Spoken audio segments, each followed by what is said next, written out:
So I just mentioned that the law of the refraction means that the light is bended. But how the light will be bended? It will be bended toward or away from the normal line. So this is a very important concept here. So it depends on the velocities. So if we are moving from a faster velocity regions to a lower speed, low velocity regions, for example, from the air to the grass, or from the air to the water here, for examples, then now the velocity is faster in the air and slower in the water for the light, for example. Then this light will be bended toward to the normal lines because you are moving to a slower region, the velocity. However, if you are entering the air from the water, it will be bended away from the normal lines. So this is a very important thing to remember. And now, when the wave propagates in the space, let's assume that you have two different kinds of source of wave. Then they will interact with each other. So this is the concept of the interference of the wave. So there will be a two scenario. One is a constructive interference. This is the case. So the position of the crest is the same as the second one. So when they overlap each other, you will find out the amplitude is doubled. This is a so-called constructive interference. And all the other interference are considered of the destructive interference. And this one is considered as a perfect destructive interference, which means that the position of the crest of the wave 1 is in the position of the flow of the second wave. So when they overlap, it will simply just become a zero. But after the interference, the wave will simply just separate again. So this is just an intermediate step. But you still can see that how the wave can interfere with each other. But if you try to create a special scenario, which is that the wave will propagate back and forth between two ends. So for this kind of the example, which is the two ends are fixed, the wave will propagate back and forth, so they will interfere with each other. So they will form the so-called standing wave. The standing wave is an illusion of your eyes, your thoughts that they are not moving, but actually they are vibrating fastly up and down. But your eyes only see the residue of the image, so they become things stable in your eyes. And the node of the standing wave is the point, it doesn't move, and anti-node is the point they have the biggest movement. And you will find out that this standing wave is the pattern of the interference. And there is a very important physics is that this interference is always an integer number of half wavelengths. So for example, this fundamental mode is n equal to 1 mode. And you can see that it is equivalent to half of the wavelengths of the wave. And this one is equivalent to 2 times half wavelength. So it is 1 wavelength of the wave. So this is n equal to 2 mode of the standing wave. And this is n equal to 3. So n equal to 1 means 1 half wavelengths. Now this one can determine by related to the mode of the standing wave. And now let's study that when the wave is propagating in the space, but the receiver or the source is moving. So in our previous discussion, the source or the receiver is not moving, it is stable. But if it is moving, then the frequency received and the measures will be no longer the same. There will be a change in the frequency. So the example I give you during the lecture is that when I bring the music toward you, you can hear that the music becomes louder and louder. Yeah? Why you think it is louder and louder is due to the frequency received in your ear. So remember that the Doppler effect is due to the motion of the source or of the observers. The frequency will not be the same. So if they are receding from each other, the frequency will become smaller. But when we're talking about the frequency smaller and longer, it is a very intrinsic, very important property of the wave. And for the sound wave, it is a longitudinal wave. And I also mentioned that the light is also a kind of concept of wave. So actually, the light is the electromagnetic wave, which is a transverse wave. You can see that the oscillation of the medians is perpendicular to the direction of the propagations. And the most important thing for the electromagnetic wave is that the oscillation of the electric field can be related to the oscillation of magnetic field. And you can see that the direction of the wave propagation is perpendicular to the electric field and magnetic field. So did you see that this is once again determined by the right-hand rule? The four fingers is the direction of the electric field, and the curl to the direction of the magnetic field, and the thumb is the directions of the wave propagation. So which you mean electric field in the chapter 8 and magnetic field in the chapter 9, they are not independent from each other. One can generate the other one. Okay, the oscillation of one of them can generate the other one. So they are actually together and combined as an electromagnetic wave, which is a transverse wave. And actually, in our daily life, you must hear a lot of the different words, but they are all included in the so-called electromagnetic wave. So there's a spectrum of that. So start from the radio wave, they have longer wavelengths, and the microwave, infrared, and to the visible light. So please notice that the light is not the same as a visible light. Visible light is a very narrow spectrums in the electromagnetic spectrums.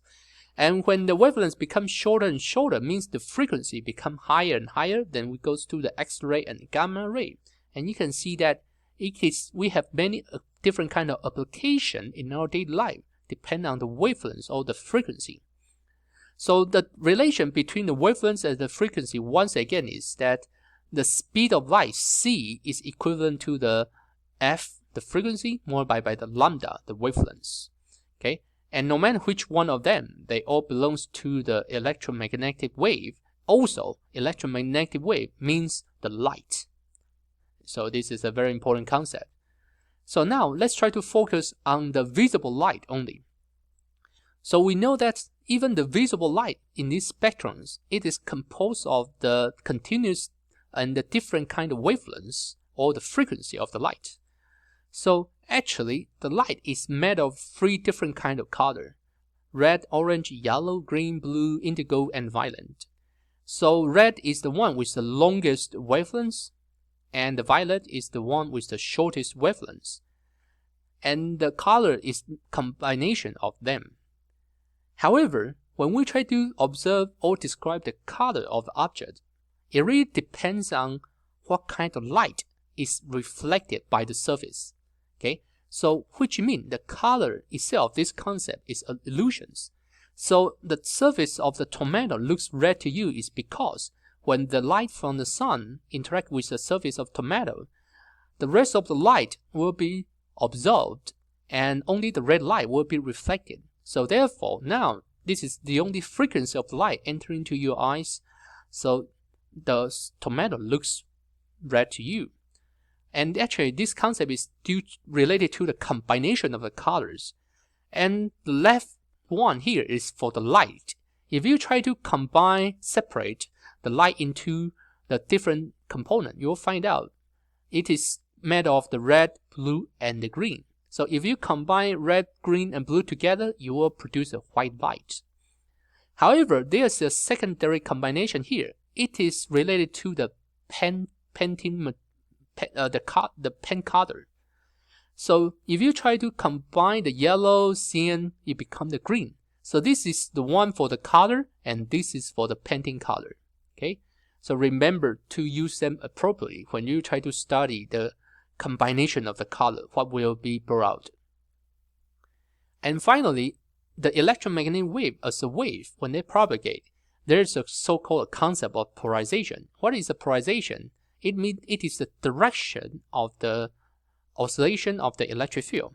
So in which direction this electric field will oscillate.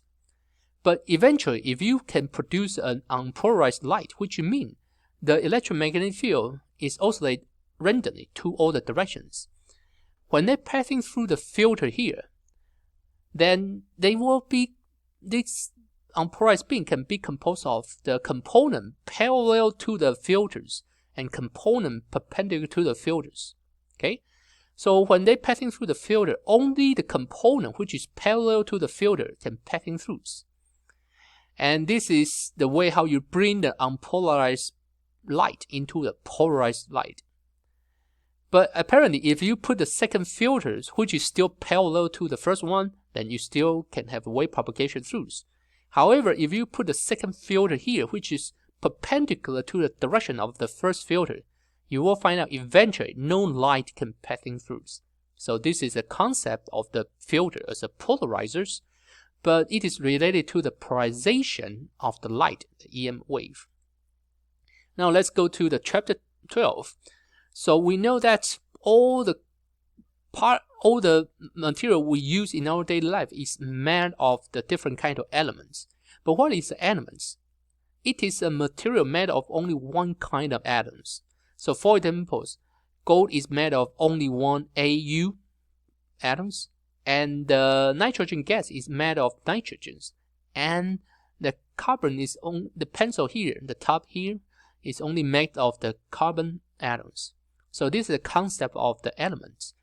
So you can consider that the element is just a combination of all more complicated structure of the atoms. So now atoms is still made of nucleus and the electrons. So now we discover there are many different kind of atoms and elements in our natures, and each of them have their own unique properties. So I have introduced you a lot of different properties in the periodical tables. So you definitely have to go back and check the textbook to review that what is a property and how did you get the property of that. So for example, in this periodical table, it shows you that the orange one are the so-called metal. So how do we define the metal? It is due to the conductivity of electricity. And the pink one is non-metal. In between the green area, the transition band here is a so-called semiconductors. Okay, so you can see that the periodical table shows you many different kind of properties. And you can see that on the top of the screen here, H is 1. What is 1 means? It means they have only one protons. Okay, it is only made of one proton in the nucleus, and helium have 2 protons. So this is just one of the example of the periodical table. So please go back and review the chapter 12 carefully.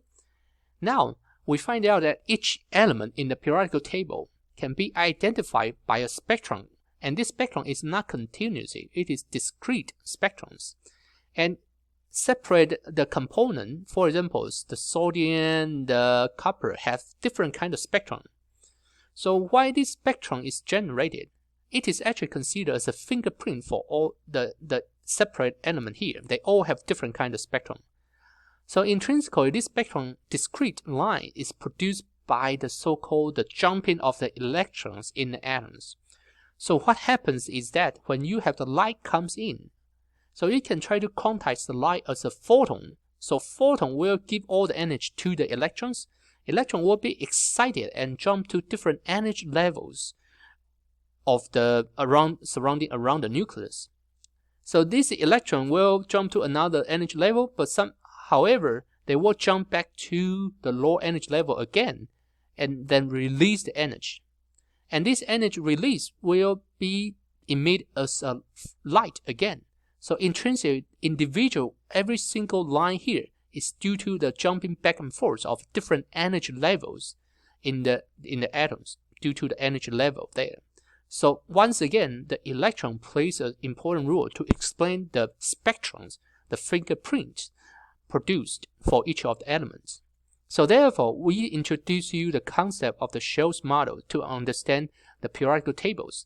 So now the structures of each element or the atoms can be described by how many the electrons occupied. For example, the hydrogen is the one only have 1 electrons.